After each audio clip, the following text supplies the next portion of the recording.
Is it a shocker that a city like Seattle that just voted in, elected a socialist for mayor has the nation's second biggest drop in job listings? No, this isn't a shocker at all. Is it only because of that? No, we've got a shift in the tech market as well, but it certainly doesn't help. Let's get into the details. Here we go. Check this out. This is per Indeed. This is since the pandemic, 2020. Biggest drop in jobs, 37% San Francisco, Seattle right behind it at 35. And then we kind of keep on going on down that whole California tech market. You got Santa Rosa, you got Napa, you got San Jose, 32, 28, 26. Now, the ones that have the job increases on Indeed, 81%, they're ones that have had, smaller communities that all of a sudden have a bunch of health job openings or, something along those lines. Because you don't see any major heavy hitters in here, do you? You got Beckley, West Virginia, Anchorage, Alaska, Huntington, West Virginia, Decatur, Alaska, Great Falls, Montana. These are not the major employment centers of the world. However, the ones that are dropping, yeah, you've got woke, go broke. San Francisco, Seattle, Santa Rosa, Napa, San Jose, Corvallis, Oregon, DC, Minneapolis. Oh, Minneapolis down 22% job listings. Ann Arbor, Michigan. Minneapolis, what about that whole debacle with the Somalis there? So you can say, Seattle metro area, seen one of the sharpest drops in online job postings, according to Indeed. Labor market is slowing, particularly for white-collar professionals in tech-heavy cities. And that is why you've got a situation here in Seattle and in San Francisco and a lot of the big blue cities. Property values, home values have skyrocketed. And yeah, there has been jobs in the past, just huge number of tech jobs. But now the tech bros even understand, wait a minute, the amount of money we're making, we can't even afford a decent lifestyle in these West Coast, Best Coast cities. It's just not working out. The math ain't mathing. So that is literally how you get a city like Seattle to elect a socialist mayor like Katie Wilson.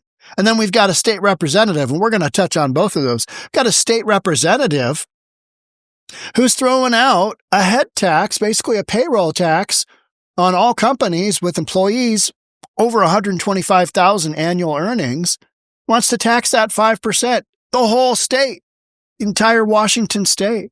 So you've got a tech drop, and you've got a known quantity of basically, we don't know what's going to happen in Seattle. We don't know what's going to happen to the state of Washington. So if you're an employer, if you're an Amazon, you've already been shifting jobs to Bellevue here. And now you're like, wait a minute. Bellevue's still in Washington state. So is that going to be impacted as well? Yeah, there's evidence that, Meta, Facebook, abandons expansion rights in Spring District as developer shifts plans. That's Spring District is 10 blocks to the northeast here from where I am sitting, literally right here off Bell Red Road. And Meta has said, you know what? We were going to take down 5 pretty good sized sites within that area, which is kind of a mixed use. You got a bunch of commercial space over the top of residential, and you got the Bellevue Brewery. It's in there. It's okay. It's all right. And so it's kind of this just on the outskirts of downtown Bellevue. And so Meta has decided, nope, we're not going to take those big 5 spots down. They had 5 big platforms ready to roll, ready to go up. And they said, no. And I can't help but wonder, Meta is saying, you know what? We're kind of 50-50 on needing more space. We were going to take that stuff down. We were going to build it out. But with what's going on in Washington State, maybe if we've got the option to pull out, maybe that's what we do. Maybe this was truly a move where Meta didn't need the office space.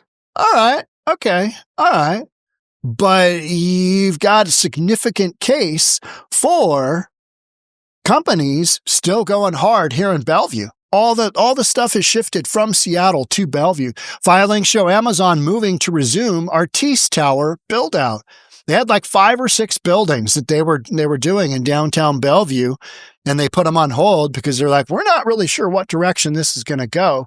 And they basically went full tilt on the rest. And then this one, just recently, this was December 2nd, records say, yep, we're going to build that out and we're going to take that space down. Because in my opinion, they recognize that what's going on in Seattle is not the direction that folks want to see things go if you own a big business. As of late October, Seattle job area listings and Indeed down 35, San Fran 37. Now we're kind of back to a situation where people are chasing jobs because for several years locally, jobs were chasing people. I mean, if you didn't have a job and you were a tech dude in Seattle, you weren't trying at all. Right? You weren't trying. Here's a couple of other factors. You can't say it's just based on, woke politics. You've got the economy. You've got specifically the tech sector. Rising interest rates during the pandemic contributed to a weakening labor market, both nationally and in Washington. Now, here we go. Many businesses have also been waiting to gauge the effects of Trump administration policies, including tariffs and tax changes, he said. A wait-and-see approach he described as no hire, no fire. We're going to wait and see. We're just going to see how it goes. But what I would say there is that companies that have the option of going out of Seattle, like salary data company PayScale moves headquarters out of Seattle. They had 15% of their employees in Boston, 10% of their employees here in Washington State. Pioneer Square here in Seattle, downtown, rough. Now, they chose to go to Boston. They closed their offices down in Pioneer Square and they all went and worked remotely because they can, right? But bunch of workers, bunch of employees here in Seattle, and then slightly more, 15% versus 10% in Boston. And most recently, they chose to basically identify that their headquarters is now in Boston, out of Seattle. I mean, you could have chosen either one, and arguably, Seattle's got a stronger, diversified workforce. I mean, we've got one of the biggest outside of San Fran in the United States. So why did they do that? I mean, right? Yeah, it's all based on perception. If you have the option, you're going to say no to Seattle right now because you don't know what's going to go on. You got a socialist for a mayor coming in who's never run has zero experience to even run a taco stand. Like literally. And that's not knocking her life experience. She just doesn't have any. Bruce Harrell was an attorney. I mean, that guy, we're going to look back and for folks here and pulling for Seattle. I know you guys hate Seattle, but Seattle's a flagship, from where I'm from. And we're going to look back on Bruce Harrell and go, God, that guy was basically a Republican in comparison to what we're going to get. So yeah, there we've got Meta. And then here we've got Representative Sean Scott unveils Washington Fund, a progressive payroll excise tax to protect Washington families from Trump's austerity budget. This is where he wants to tax 5% over everything that employees make $125,000 and over for big companies with like $7 million in revenue, that kind of thing. Basically a massive progressive tax. So it's, you got a tech slowdown. All right. Okay. But when you've got that kind of just absolute ridiculousness coming out in the form of, hey, we think that we should be implementing this type of progressive tax because big business needs to pay their fair share. That doesn't exactly scream out to businesses, hey, let's hire a bunch more people in Seattle. Let's see what happens. Right? That's not a thing. It's so not a thing. It's the opposite of how business works. It's the opposite of how just basic economics works. Let's see, if you have heavy taxation in one market and pro-business policy and less taxation in another, where are you going to run your business? Not that hard to figure out. On top of all kinds of absolute ridiculous stuff going on in Seattle, policies already put in place that have created a situation like led to restructuring and layoffs at some area companies, including Amazon and Microsoft. Amazon's letting a couple thousand people go here in the state of Washington. And specifically, most of them that are in the state of Washington are in Seattle. Get away from that payroll tax, right? Not that hard. State's recent budget shortfalls may have also affected some local jobs. Yeah, but I think it is more of an outlook on what's going forward. Where does Seattle, what are the optics? That's what I always focus on. What are the optics of this moving forward? And I got to tell you, they're not good. They're not good.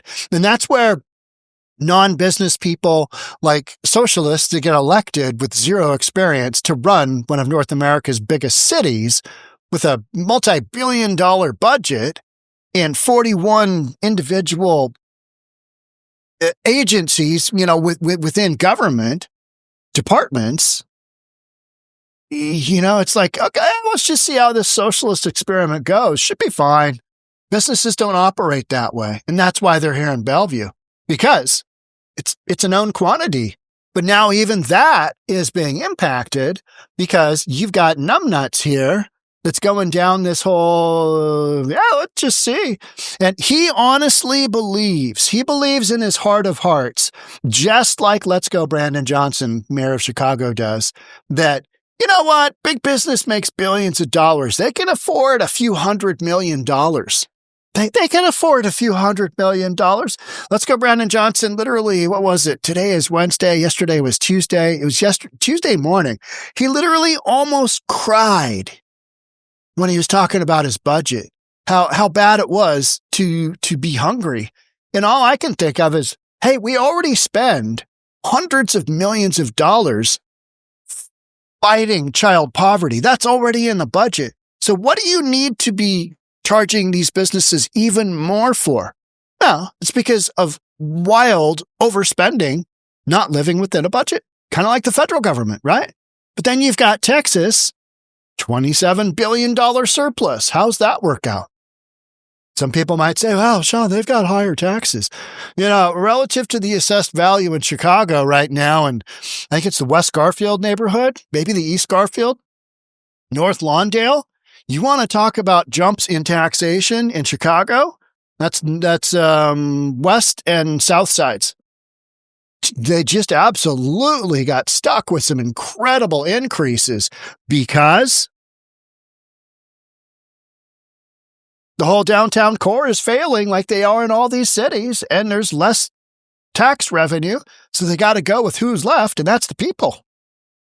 And then you layer on top of that some progressive ideas. Hey, let's just tax business and we'll see what goes on. You've had 10,000 businesses in Chicago basically dip out in the last, I think it's decade.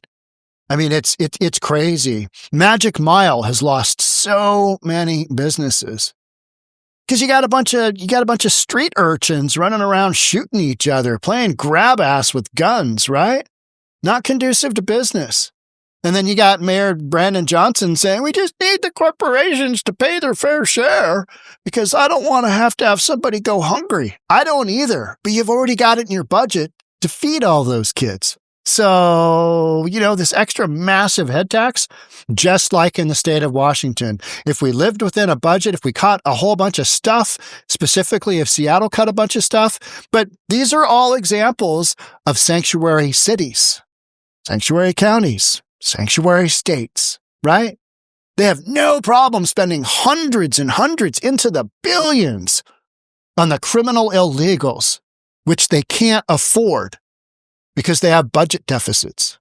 Texas? Not a sanctuary state. Weird how that works. And they know they can't afford it, don't want to afford it, shouldn't have to afford it. And then you've got numbnuts like this guy right here. Healthcare, higher education, housing. Now, none of your taxes are going to really make any of that better. They're just not, especially housing. You're not going to create affordable housing. You're not going to do anything with higher education. There's already all that stuff in there, right? It's already in there. It's already bought and paid for. You're just layering on more for more nonsense that we don't really need. Healthcare? You mean healthcare for the criminal illegals? Is that what you mean? Because, I mean, if you came right out and said that, I'd be like, all right, well, at least we know where it's going. But these numbnuts here all stand behind, let's go Brandon Johnson #2 and basically go, yeah, we need to tax big business. Let's tax Amazon. We'll see how that goes. Well, it's just pushing people to my city here in Bellevue. But the rub is if this goes, statewide, whole state's hosed, like Seattle. And those are the optics that businesses are going to take one split second look at and go, yep, if we have the option to go in there or going to Texas, we aren't going to Washington. We're going to Texas. We have the option to go to Florida. We're going to Florida. We're not going to Washington. We're not going to deal with some guy like this who doesn't know his ass from the hole in the ground and just wants to basically tax big business because he's more concerned, just like Let's Go Brandon Johnson is in Chicago, he's more concerned with school teachers leaving than Amazon leaving. And he came right out and said that. This guy right here literally came right out and said that. Said that to Brandy Cruz. And while that is, all right, yeah, I don't necessarily want to see any school teachers leaving either, but they're not the ones that are creating massive sources of revenue that pay for all of this stuff. Businesses are. And so when you jump off that cliff of progressive revenue, greatest thing ever, that's when you start to actually pull that, gun out and just shoot yourself in the foot repeatedly, because those businesses will leave. Like Seattle, job postings, there's a certain percentage in there that are not there because Seattle moving forward is not a sure thing like it has been in the past. Washington State is not a sure thing. There's unease. We have concern about Washington. We have concern about Seattle. I do too. And I'm going to podcast every single one of those. So make sure you're subscribed, hit that notification bell. I'll see you on the next one. Thanks again for joining. Bye for now.